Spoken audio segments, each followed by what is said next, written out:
एक नंबर को हीरो यहाँ तक हीरो बहुत ही अब देखो बैठ जाओ। सपोर्टिंग हुई है नहीं हो रहा है मतलब हो जाएगा। बैठ जाओ। इसमें जो इसका गुणांक है, इसका गुणांक कितना है?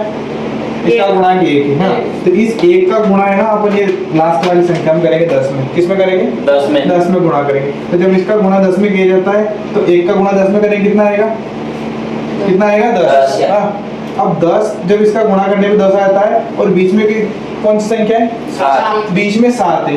तो अपने को ऐसे दो नंबर लेने हैं जिसको जोड़ने या घटाने पे 7 आता हो और गुणा करने में कितना आता है? 10 आता हो। तो ऐसे दो नंबर लेंगे x स्क्वायर प्लस ऐसे दो नंबर है 5 और 2। हाँ 5 में 2 जोड़ेंगे कितना आ जाएगा? 7 आ जाएगा। x की जगह x रखेंगे, प्लस की जगह प्लस, 10 की जगह 10 है ना। फिर x स्क्वायर फिर प्लस की जगह प्लस, x का गुणा 5 में करेंगे कितना आ जाएगा? 5x। फिर x का गुणा 2 में करेंगे कितना आ जाएगा? प्लस की जगह प्लस और 10 की जगह 10।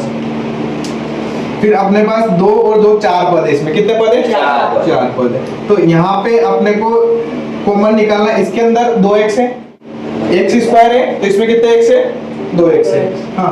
तो एक x अपन ने कॉमन ले लिया तो बचा कितना? देखो इसमें इसके अंदर भी x है और इसके अंदर भी x है। तो इसके अंदर से जब x बाहर कर लिया तो एक x बचा, ये प्लस की जगह ये प्लस, और इस एक 5x के अंदर से ये x हटा देंगे तो कितना बचेगा? 5। ये हटाने का मतलब कॉमन ले लेंगे ना। 5 बचा। अब इधर आएंगे तो प्लस, अब देखो दोनों संख्या प्लस की है, यहाँ भी प्लस आएगा। अब ये 10 के अंदर 2 है कि नहीं? है। जिसको ये 10 के अंदर 2 नहीं दिख रहा है उससे सवाल नहीं होगा। इस 10 के अंदर 2 इस प्रकार से है, अगर 5 में 2 का गुणा करेंगे 10 आएगा कि नहीं आएगा? तो ये भी 10 है कि नहीं? और ये भी 10 है। तो जिसको 10 के अंदर है, 10 के अंदर अपने को 2 दिख रहा है कि नहीं दिख रहा? जिसको 10 के अंदर 2 दिख रहा है वही सवाल को क्या कर पाएगा? सॉल्व कर पाएगा हाँ। तो यहाँ पे x इस टर्म में x है, इस पद में x है क्या? नहीं है ना। तो x को कॉमन नहीं ले सकते। इस टर्म में 2 है, इसमें 2 है क्या? नहीं।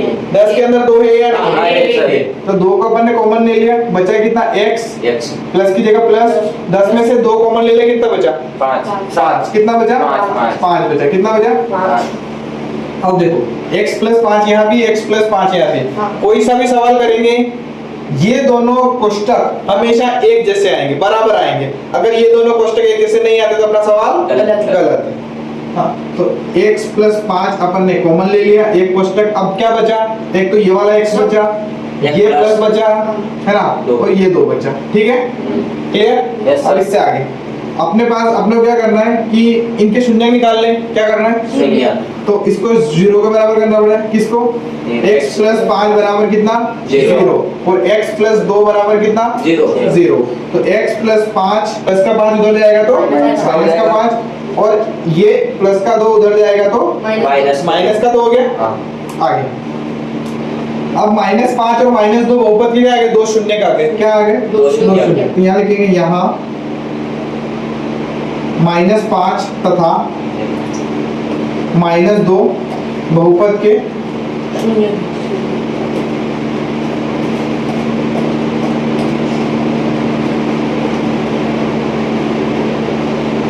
शून्य के। ठीक है अब ये जो शून्य के यही अपने एक अल्फा का मान है, दूसरा काय का मान है? बीटा का मान। तो पहले वाला अल्फा का मान, दूसरे वाला बीटा का मान है ना। तथा अल्फा बराबर कितना है? अल्फा बराबर कितना है? -5 और बीटा बराबर कितना है? -2। ठीक है अब इसकी क्या करेंगे? अपन जांच करेंगे। क्या करेंगे?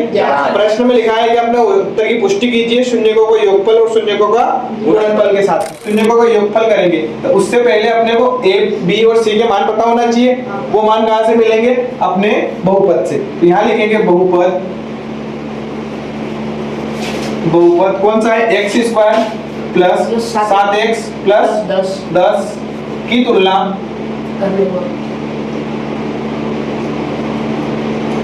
व्यापक बहुपद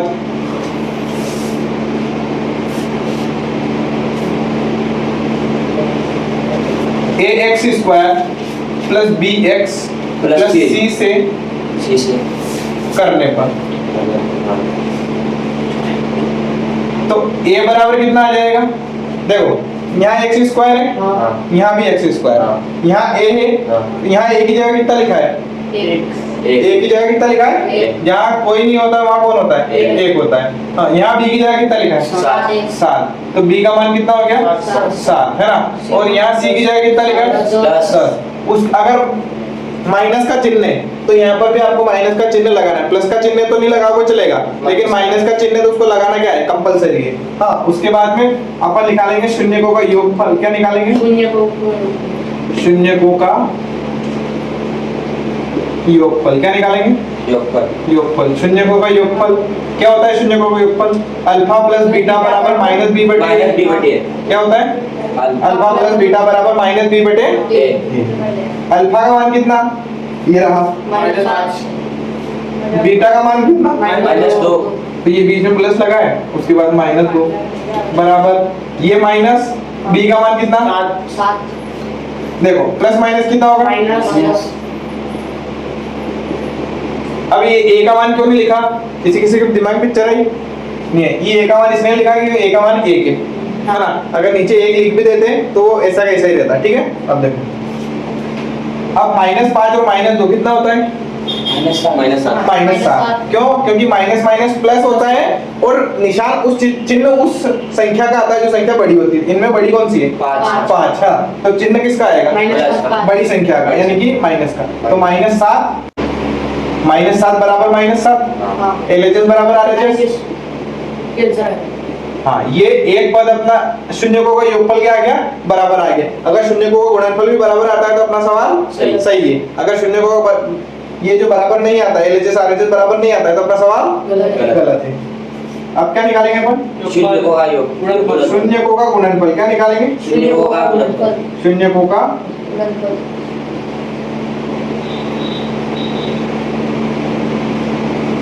गुणनफल। क्या होता है शून्यकों का गुणनफल? अल्फा बटे बी बराबर अल्फा बटे नहीं होता है, वो अल्फा इनटू बीटा, यानी अल्फा गुणा बीटा बराबर सी बटे ए। ये सूत्र रट जाने चाहिए, मतलब नींद में पूछ ले तो याद होनी चाहिए, है ना। सी बटे ए। और ये सूत्र है ना, इसमें पूछता है, ऑब्जेक्टिव में पूछता है 1 नंबर में कभी कभी, है ना। तो अल्फा का मान कितना है? -5 गुणा बीटा का मान कितना है? -2 है ना, बराबर सी का मान कितना है? 10। कितना है? 10। ये रहा सी का मान, है ना। और ए का मान कितना है? 1। उसको लिखो नहीं लिखो, लेकिन ए ठीक है। अब 5 दोनों कितना होता है? 10 और माइनस माइनस प्लस। ठीक है, और बराबर में कितना? 10। तो LHS बराबर RHS आ गया। तो LHS बराबर कितना? RHS, है ना। तो ये जो अप्रोच है ये समझ में आई कि नहीं? अब इससे क्या होगा कि जितने भी सवाल बनेंगे अपने, वो सारे इसी प्रोसेस से बनेंगे। उसमें इन्हीं स्टेपों को फॉलो करना है। शून्य को, बहुपद के शून्य निकालने सभी में निकालने हैं। हाँ, अल्फा बीटा के मान सभी में निकालने हैं। उसके बाद में ये लाइन जो है सब में लिखनी है, जैसी शून्यकों का योगफल सब में लिखना है, शून्यकों का गुणनफल सब में लिखना है। ये लेते जा रहे, बस चेंज क्या आएगा? संख्या बदल जाएगी, उसके अलावा और कोई चेंज नहीं आएगा। हाँ, अगर इसके अलावा इसमें कुछ समझ में नहीं आया तो पूछ लो। सर कौन सा दो?